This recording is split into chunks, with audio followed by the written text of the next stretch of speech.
Good morning. Just like many of you guys here, this is my second year at Fullerton College. And just like many of you guys, you're here because you want to learn, you care about your education, you want to be someone in your life. And although education is very important to me, just this last school semester, I completely dropped out. I was taking one class, a PE class, spin. That's it, a PE unit. I was taking anatomy, I was taking 2 other classes I can't even remember. But I dropped all of it, and I said, F this, I'm gonna work. And because I got a really good job, I got a gig at the gym I still work at, and then a second job at a nutrition club right across. It was perfect. I was making really good money. I was super happy. I thought, this is what I'm gonna do. So I'm gonna take school off and I'm gonna make money. It's gonna be awesome. But just 3 months went by and I realized no matter what you do, work is still work. You're spending your time for others and you're not getting anything back. All I was doing was focusing on the now, and now making my bank account look prettier, which was doing nothing for me in the future. And although this was clearly a mistake and my parents told me, just have a plan, do what you can, get back to school, I didn't listen to them. Until I clearly realized and got my feet back on the ground and was able to realize that my education is much more important than any number on a check. At least, for now. I'm only 19 years old. Like, no matter how much money I make right now, it's not going to do me any good in the future. And I tell you this story because although this was a mistake, it was a learning experience. And I learned from this that, like I said, work is still work no matter what it is. And so the reason I tell you this is because I learned from those mistakes and I got myself back in school. So for the quotes, it is, don't look where you fall, but where you slipped.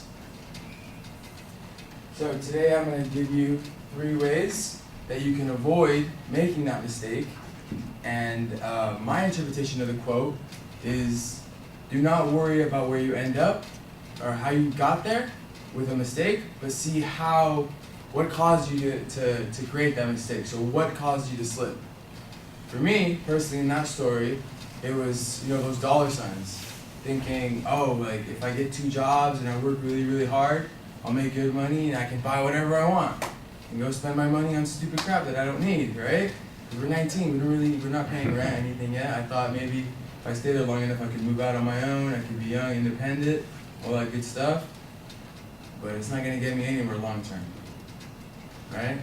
So my second point, how can I avoid making that fall or that mistake? So a mentor of mine always told me, keep your feet on the ground and see what's truly happening around you. Don't get your emotions involved, whether it be money or whatever other incentive that can make you delusional.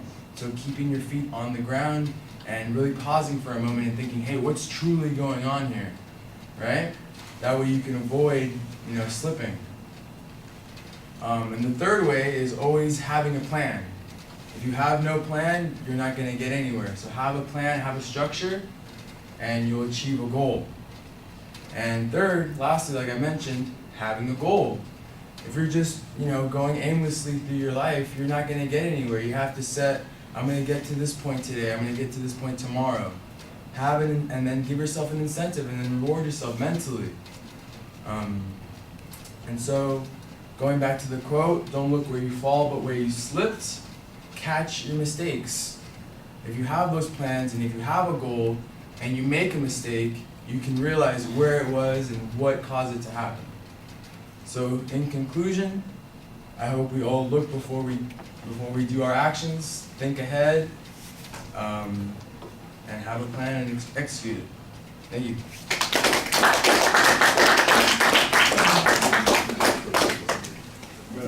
You're going to be a good mentor. Life coach, bro. You gotta be a life coach. What's that? Yeah, right. You're on the right track here, coach. I am a coach, All right. Well, I think you did a nice job in the introduction with the personal experience, and it pulls us in. There's a lot of detail. It's an interesting story, and then when you finally get to the topic, we can kind of see why it's relevant and how it fits in. You had a little bit of awkwardness, kind of getting that topic straight and figuring it out. But once you got going on it, I thought you were fine. There is a structure to the presentation, although there's no preview for what's coming up, but I can hear the ideas, and you signpost them in your presentation. You also change the positions. I could see you walking the transition thing, doing what we kind of talked about.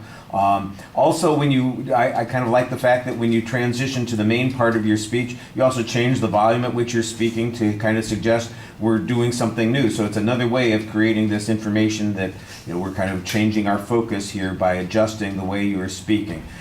You did a good job with the details on those particular points. It's organized at the end. I thought you had a good conclusion of the presentation, so you did a very good job.